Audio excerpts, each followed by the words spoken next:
O meu primeiro sentimento, quando eu vi essas notícias saindo no domingo, foi que eles estivessem preparando uma operação policial contra o Eduardo Bolsonaro e talvez a Michelle. Afinal, essa tática, que se chama de wrap-up smear, ela é velha. Olavo Edu Carvalho, melhor canal de corte do YouTube. Eu sei que você não aguenta mais ouvir, eu pedi para você fazer o triplo C, curtir, comentar e compartilhar, mas eu peço porque 4 entre cada 10 pessoas sequer estão inscritas no canal e a maioria não ativa as notificações e nem curte o vídeo, e isso prejudica o nosso algoritmo. Então ajuda a gente aí, brigadão. Vocês acham que os Estados Unidos vão fechar os olhos para o fato de que o Brasil, o regime brasileiro, se tornou um dos maiores aliados do narcotráfico mundial? Ou narcoterrorismo? E mais, vocês acham que, dada a relação pessoal de Trump e Bolsonaro, dada a relação pessoal de Trump com questão de fraudes eleitorais, vocês acham mesmo, vocês ainda, eu tô botando a mão, vocês acham mesmo que não vai dar merda? Cadê o meme do Capitão Nascimento? Já vai dizer que vai dar merda. Cadê a musiquinha do esporte? Vai dar merda, vai dar merda, vai dar merda, vai dar merda. Todo mundo tem que se adaptar a esse novo jeito de fazer diplomacia, e isso vale pro Brasil. E eu acho que depois dessa, muita gente no Brasil, muita gente, eu botei aqui na semana passada, foi na semana passada a entrevista do ex-embaixador do Brasil nos Estados Unidos falando, olha, Rubens, não sei lá das contas, Rubens Barbosa, sei lá, olha, eu acho que é uma possibilidade mesmo, acho que não tá boa a situação não, eu acho que dentro do UOL. E eu acho que o pessoal começou a sentir aquela mão no ombro. Aquela mãozinha no ombro, tá dando aquele calafrio, né? Começando a perceber, opa, o negócio é sério. O negócio é sério. E eu digo pra vocês, eu não faço promessas vazias e loucas, mas estamos trabalhando. Eu já falei, vocês não podem fazer mais nada do que já fizeram, e cada vez que vocês fazem mais coisa contra mim, mais força vocês me dão aqui fora. E eu não vou descansar até que os Estados Unidos entendam que o regime Lula Moraes é uma ameaça à segurança nacional e aos interesses americanos. Esse regime chegou artificialmente ao poder, graças aos esforços da administração Biden e graças aos esforços da administração Trump, eu tenho bastante confiança de que as condições para o funcionamento pleno da democracia brasileira serão restabelecidos. E quando isso acontecer, e a gente vai falar sobre isso aqui hoje, eu não tenho dúvidas de que o Lula vai ser botado para a rua. E eu não tenho dúvidas de que quem vai voltar é o ex-presidente Bolsonaro. E não o ex-presidente Bolsonaro de 2019, mas o ex-presidente Bolsonaro Godzilla. Falando em ex-presidente Bolsonaro, é claro que o sistema não ia aceitar de bom grado que isso acontecesse. O sistema brasileiro tem duas alternativas. Ou eles entram no distensionamento e permitem o retorno de um Bolsonaro e buscam uma forma de compor com o Bolsonaro, não mais o Bolsonaro compondo com o sistema, mas o sistema tentando compor com o Bolsonaro para salvar alguma coisa, que é precisamente o que a gente está vendo nos Estados Unidos, a gente vai falar sobre isso hoje. Ou vocês acham que o Google, o Mark Zuckerberg, o Bill Gates tiveram uma mudança profunda no coração deles? Ou o sistema faz isso, ou eles consolidam o poder. E nós vimos nos últimos dias um pouco dos passos do sistema para recompor. A gente viu um pouco dos bastidores, das entranhas de como o sistema está tentando consolidar o seu poder e se livrar de Bolsonaro. Talvez eles pensem, olha, não deu certo com o Trump, mas quem sabe não deu. Tem muita gente que defende essa tese. Olha, não deu certo com o Trump porque nós não fomos virulentos e fortes e rápidos o suficiente para neutralizar. E a lição que as pessoas, muita gente dentro do sistema está aprendendo é a lição errada, não é a lição de esse movimento é imparável. A lição que eles aprenderam equivocadamente é nós precisamos ser mais fortes do que foram nos Estados Unidos, porque não fizeram o suficiente lá e olha aí, o Trump voltou agora, os caras estão ferrados. E eis que nós tivemos uma janela nessa série de reportagens sobre a delação do Mauro Cid, onde nós tivemos aí pelo menos a primeira parte dessa delação se tornando pública. E eu falei sobre isso no meu X, e que o meu primeiro sentimento quando eu vi essas notícias saindo no domingo foi que eles estivessem preparando uma operação policial contra o Eduardo Bolsonaro e talvez a Michelle. Afinal, essa tática, que se chama de wrap-up smear, ela é velha. Wrap-up smear, uma expressão em inglês, não tem tradução para o português. Wrap-up smear é, ao mesmo tempo que é esfregão, é também difamação. E o wrap-up é embrulhar. É quando você faz a difamação dar uma volta completa, embrulhada. Quando você tem uma campanha intencional e premeditada para prejudicar a imagem e a reputação de um indivíduo ou de um grupo.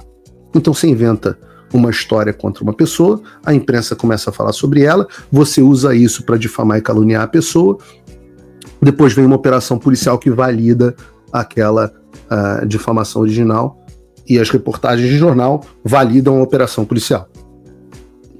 E eu achei que se tratava disso. Mas depois...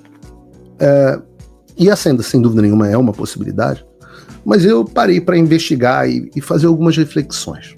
A primeira reflexão foi que quem publicou a reportagem sobre a delação do Cid foi o Hélio Gaspari.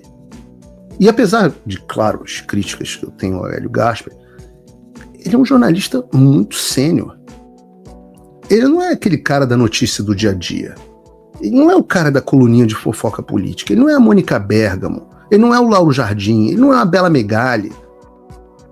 Reparem, são essas pessoas, Dani Lima, até a própria Andréa Sadi, essas são as pessoas utilizadas para vazamentos no Alexandre.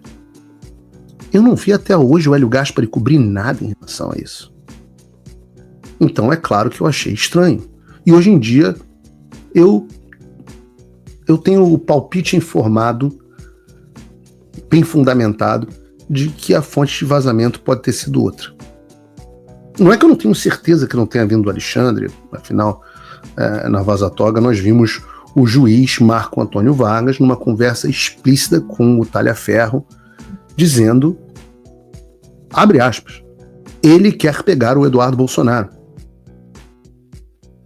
Sem dúvida nenhuma eles querem pegar o Eduardo Bolsonaro. Mas Hélio Gaspari foi estranho. E eu comecei a cavucar e pensar de onde veio esse vazamento. Quem pode ter tido acesso recentemente a esses documentos que são de 2023?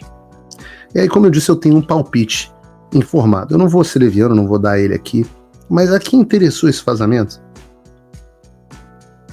Eu diria que ou melhor, nós temos as nossas suspeitas.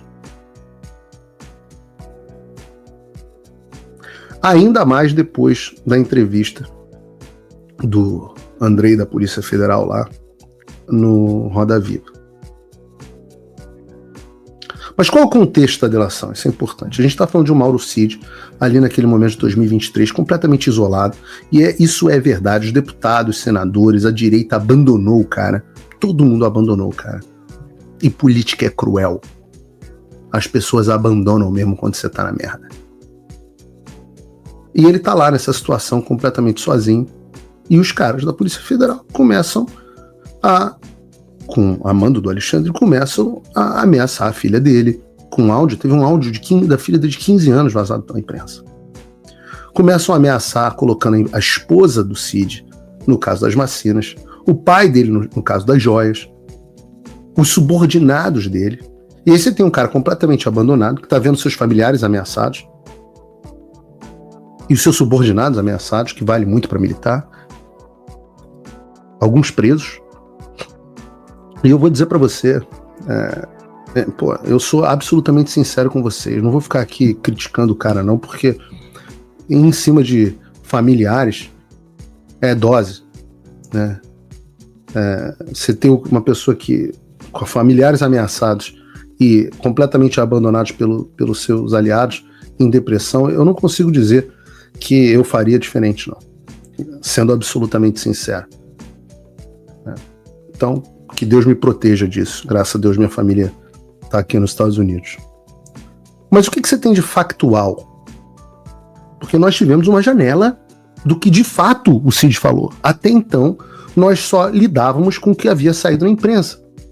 E quando nós vimos o que de fato ele falou, a gente repara que, primeiro, uma falha central, porque a narrativa, o centro da narrativa deles, toda a estrutura fundamental da narrativa dos caras é de que o Bolsonaro sabia que a eleição não tinha sido fraudada e que todo esse papo de eleição fraudada, apesar dele ter falado isso muito antes, inclusive de ser candidato a presidente, ainda quanto deputado, em eleições que ele ganhou, tudo isso teria sido inventado da mesma forma que o Trump teria feito nos Estados Unidos, como desculpa porque ele sabia que ia perder para o Lula. Só que o que o depoimento mostra é que o Bolsonaro tinha convicção de que houve fraude. Então ele procurou uma maneira legal, com juristas, para tomar uma atitude. Juristas. Ora, quem quer dar um golpe, simplesmente dá um golpe. Não chama um professor de direito constitucional para montar uma minuta com considerando os indas e vindas, houve os militares, houve não sei quem, houve... Caminhos legais. A busca foi por um caminho legal. E aí o Mauro Cid utiliza, na minha humilde opinião, e esse talvez tenha sido o grande erro dele, mas certamente ali debaixo da pressão psicológica, etc., ele utiliza a palavra golpe. E eu sempre falo, o que significa golpe? Volto a dizer, pelo conteúdo da delação, o presidente procurou caminhos jurídicos dentro da lei, consultou militares, consultou juristas, mas em momento algum, diz a própria delação, o presidente tomou qualquer atitude. O que ele era, e sem dúvida nenhuma era, procurado por pessoas que tinham muitas opiniões. Você no seu grupo, você que está me assistindo, você, no seu grupo de família, você por um acaso, tinha gente que tinha que falar, tem que fazer isso mesmo, tem que fazer alguma coisa, como aconteceu no grupo dos empresários, que depois foram perseguidos pelo Alexandre? Responde aqui, como dizia o Clodovil, olha aqui no Lente da Verdade.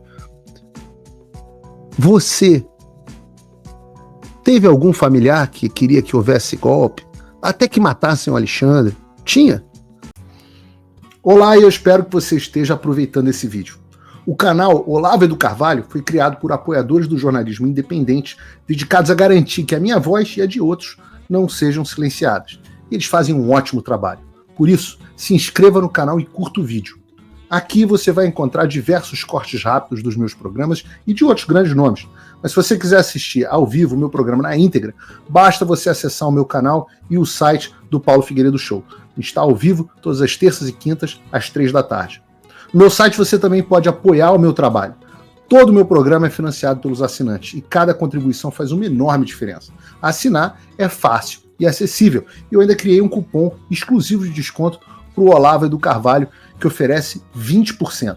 Com isso, você pode me apoiar com apenas um pouco mais de $5 por mês, que é menos do que uma promoção do Big Mac. Além disso, você ganha acesso a conteúdos e análises exclusivas, além de desconto dos meus cursos. O link e o cupom estão na descrição. Agora, se você está numa condição de vida abençoada, talvez você possa dar uma contribuição mais significativa, tanto financeira quanto intelectual, se tornando meu patrono Gold. Com um compromisso de $50 por mês, você faz parte do nosso grupo de WhatsApp, participa das nossas reuniões mensais de Zoom, dos encontros presenciais e também tem acesso a mim direto por e-mail, que você pode utilizar para contribuir com as suas ideias. E você vai se juntar a um grupo de pessoas de elite preocupadas com o Brasil. Você imagina o impacto que você vai poder causar.